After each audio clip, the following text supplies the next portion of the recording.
అందరికీ నమస్కారం.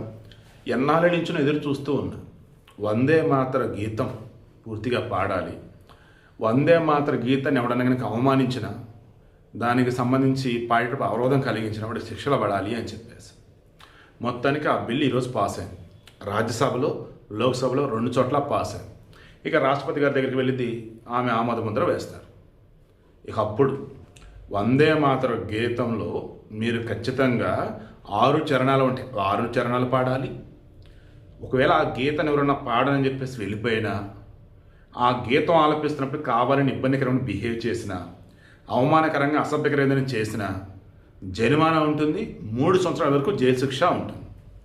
ఇప్పటి వరకు మన జాతీయ గీతం జనగణమన దానికి అప్లై అయ్యేది. ఇది జాతీయ గేయం వందే మాతరం, ఇప్పుడు దీనికి కూడా ఇది అప్లై అయ్యేది. ఆల్రెడీ గతంలో క్లియర్గా మన చెప్పున్నారు, prevention of insults to national honour అని చెప్పేసి. ఇప్పుడు దానిలో ఈ జాతీయ గేయం వందే మాతరం కూడా చేర్చారు.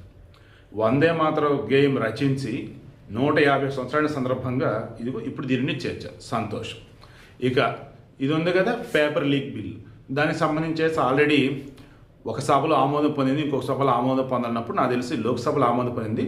ఇప్పుడు రాజ్యసభలో బిల్ ఆల్రెడీ చర్చ నడుస్తూ ఉంది, అది కూడా ఆమోదం పొందుతుంది. ఇక దీనికి సంబంధించి వన్స్ ప్రూవ్ అయింది అంటే 10 కోట్ల వరకు జరిమానా, 10 లక్షల వరకు 10 కోట్ల వరకు జరిమానా, 10 సంవత్సరాల వరకు జైలు శిక్ష.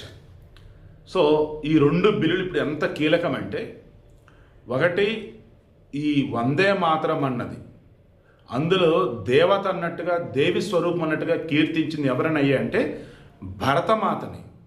అంటే ఈ దేశానికి అమ్మ అన్నట్టు, ఈ దేశంలో ఉన్న వాళ్ళంతా భరతమాత బిడ్డలు అన్నట్టు. మతం కాదు అక్కడ, నీ మతం ఏదైనా సరే నీకు అమ్మ అంటే భరతమాత, రైట్. తర్వాత ఈ పేపర్ లీకేజీల బిల్లు ఉందా, ఇది నేషనల్ వైడే కాదండి, రాష్ట్ర సంబంధించి ఇది కూడా అప్లై అయిపోయింది. దీని ప్రకారం 80% 2 నెలల్లోపు మీరు ఛార్జ్షీట్ వేసేయాలి కోర్టులో.